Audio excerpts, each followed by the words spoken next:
वालेकुम viewers, welcome to all of you on my YouTube channel Cric Chat. Viewers, जो आज press conference की यूनुस खान ने, मैं उसमें जो उन्होंने अहम बातें की आज वो मैं आपके साथ शेयर करूंगा। उन्होंने किसको मशवरा दिया सब्र करने का, और साथ ही साथ उन्होंने बाबर आजम को क्यों कहा कि वो बड़े बदकिस्मत हैं, और इसके अलावा उन्होंने जो मशवरा दिया कि क्या किस तरीके से जो टीम है आप उसको विनिंग ट्रैक पर ला सकते हैं, और लीडरशिप के अंदर क्या क्या क्वालिटीज़ होनी चाहिए। ये चार इंपॉर्टेंट पॉइंट्स उनकी प्रेस कॉन्फ्रेंस के थे। इनको मैं वन बाय वन आपके सामने बताऊंगा कि उन्होंने इनको किस तरीके से बात की इस बारे में, और सवाल क्या उनसे पूछा गया था। तो व्यूअर्स, शुरू करते हैं आज की वीडियो।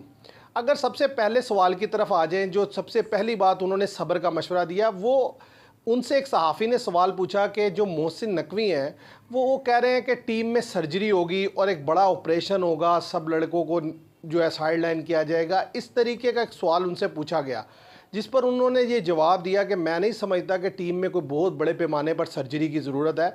उन्होंने कहा कि 2003 में भी पाकिस्तान की हालत कुछ इसी तरह की थी, और हम इस वक्त फिर राशिद लतीफ़ को कप्तान बनाया गया, मैं भी टीम के साथ था, और साथ ही मोहम्मद यूसुफ थे, इसी तरह कुछ और लोग थे। फिर हमने नए लड़कों को चांस दिया और आहिस्ता आहिस्ता टीम को इस बहरान से निकाल लिया।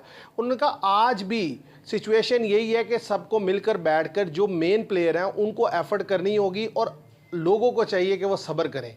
यानी कि उन्होंने ये सब्र का मशवरा दिया आवाम को कि वो गुस्सा ना करें, और वो क्रिटिसिज्म बेशक करें लेकिन कंस्ट्रक्टिव करें, और वो थोड़ा बर्दाश्त करें और थोड़ा मौका दें, ताकि ये प्लेयर्स आपस में इकट्ठे होकर खेलें, कुछ नए लड़कों को चांस दें और आगे टीम जो है फिर बेहतर परफॉर्म कर सके।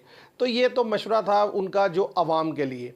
और उन्होंने जो एक क्वेश्चन के आंसर में उन्होंने कहा कि बाबर आजम जो है बड़े बदकिस्मत हैं, उसमें वो उसका रीज़न ये थी व्यूवर्स के, उनसे जब सवाल हुआ तो उन्होंने कहा कि भाई हमारे वक्त में ये था कि अगर कप्तान राशिद लतीफ़ थे तो मोहम्मद यूसुफ, मैं और शाहिद अफरीदी, हम भी कप्तान का जो है हाथ बटाया करते थे, उन्हें मशवरे दिया करते थे, तो मिलकर एक फ़ैसला होता था और जो है एक कलेक्टिव विजडम प्रिवेल कर जाती थी, जिसकी वजह से जो है फ़ायदा होता था और टीम आगे चली जाती थी। बाबर आजम को मैं ये देखता हूँ कि उनके पास ऐसा कोई वो पूल ऑफ प्लेयर नहीं है, या उतना उतना अच्छा स्ट्रॉन्ग ग्रुप नहीं है कि जो उनको अच्छा मशवरा दे सके कि भाई किस तरीके से और मिलजुल कर ही आपस में कोई बेहतर डिसीजन ले सकें। तो इस लिहाज से उन्होंने कहा कि मैं ये समझता हूँ कि बाबर आजम जो है बदकिस्मत है कि उनके पास इस तरह के प्लेयर्स नहीं है जो उनको बेहतर मशवरा दे सकें।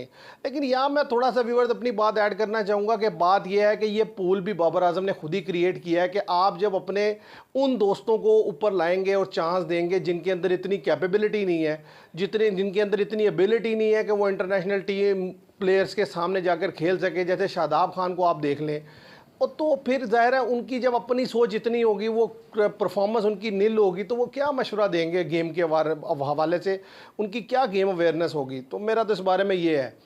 उसके अलावा अगर बात की जाए, जो उन्होंने कहा कि लीडरशिप की क्वालिटीज़ जो उन्होंने बताई वो बड़ी ज़बरदस्त बताई। उन्होंने कहा कि भाई एक लीडरशिप के लिए मैं ये समझता हूँ कैप्टन वो लड़का होना चाहिए, जूनियर या सीनियर का इसमें मसला नहीं है। मसला ये है कि वो लड़का कप्तान होना चाहिए कि जिसके अंदर ये सलाहियत हो कि वो प्लेयर से काम लेना जानता हो, जिसे पता हो कि मेरे किस बैटर के अंदर क्या खूबी है।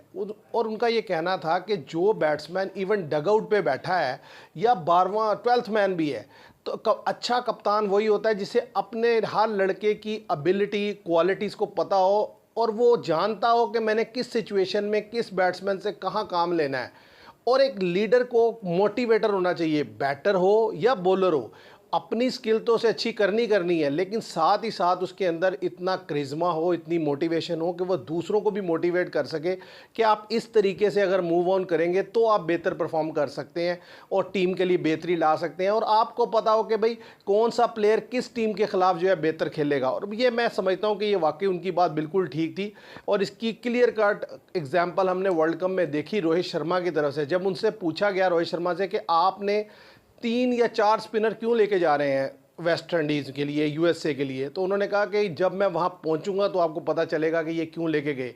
तो देखें, उनको इतना ज़बरदस्त माइंड में पता था, वो वेल प्रिपेयर्ड थे कि न्यूयॉर्क के किसी मैच में भी उन्होंने कुलदीप को नहीं खिलाया। वहाँ पर फास्ट बॉलर के लिए हेल्प थी, वहाँ फास्ट से बॉलिंग करवाई और जैसे ही वेस्ट इंडीज़ में गए तो फिर सिराज ने कोई मैच नहीं खेला, सारे मैच कुलदीप में खेले।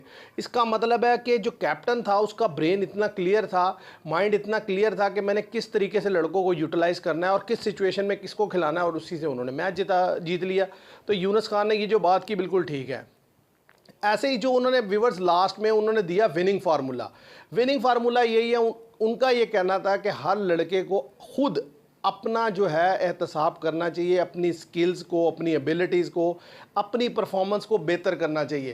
उन्होंने कहा जब तक लड़के ग्राउंड में जाकर खुद इंजॉय नहीं करेंगे, उन्होंने कहा मेरा इंजॉय करने का मकसद क्या है, यानी कि इंजॉय करना मैं किसे कहता हूँ, इंजॉय करना ये है कि अगर आप एक अच्छे बैटर हैं तो अच्छे रन्स करके दिखाएं, अच्छे बॉलर हैं तो अच्छी बॉलिंग करके दिखाएं, और अच्छे फील्डर हैं तो अच्छी फील्डिंग करके दिखाएं। इस तरीके से आप इंजॉय करें, ऐसे नहीं कि आप ग्राउंड में खड़े हैं, हंस रहे हैं, खेल रहे हैं, ये इंजॉय करना उन्होंने कहा मेरा मकसद नहीं है। मैं ये कहता हूँ कि आप जब टीम में हो तो आप इंजॉय करें अपनी स्किल से, अपनी परफॉर्मेंस के बल पर आप इंजॉय करें।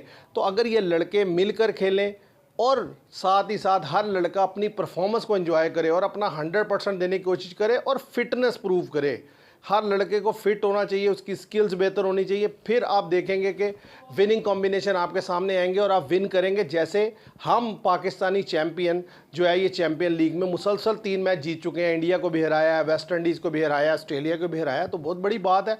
अब इसमें व्यूवर्स वाकई आप एक चीज़ देखें कि जो पाकिस्तान की स्ट्रेंथ आप देखें अगर, तो आपको वाज़े तौर पर नज़र आएगा कि वो कितनी ज़बरदस्त स्ट्रेंथ है। ऊपर टॉप ऑर्डर से लेकर मिडिल ऑर्डर तक और मिडिल ऑर्डर से लोअर मिडिल ऑर्डर तक अच्छे भले लड़के खेलने वाले हैं।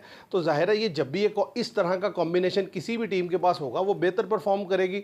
अब्दुल रज़ाक, शाहिद अफरीदी की शक्ल में आपके पास ऑलराउंडर हैं, यूनुस खान और मिसबाह उल हक की शक्ल में आपके पास मिडिल ऑर्डर में प्लेयर खड़े हैं। इसके अलावा शुएब मलिक आपके पास है, ऊपर टॉप ऑर्डर में आपके पास शर्जील खान है, शुएब मकसूद हैं और इसी तरह कामरान अकमल है। तो जाहिर है आपके पास इस तरह की जब स्ट्रेंथ होगी और बॉलिंग में सुहेल तनवीर हैं, सुहेल खान है, तो डेफिनेटली आप बॉलर किसी भी टीम को गिरा लेंगे।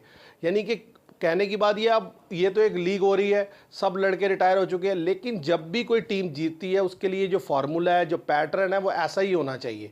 तो व्यूअर्स ये थी उनकी प्रेस कॉन्फ्रेंस, जो उसमें मेन पॉइंट्स है वो मैंने सारे आपके सामने रख दिए। मैं उम्मीद करता हूँ आपको ये मेरी वीडियो पसंद आएगी। वीडियो पसंद आए तो इसे लाइक कीजिएगा, शेयर कीजिएगा और चैनल को सब्सक्राइब कीजिएगा। Thank you very much.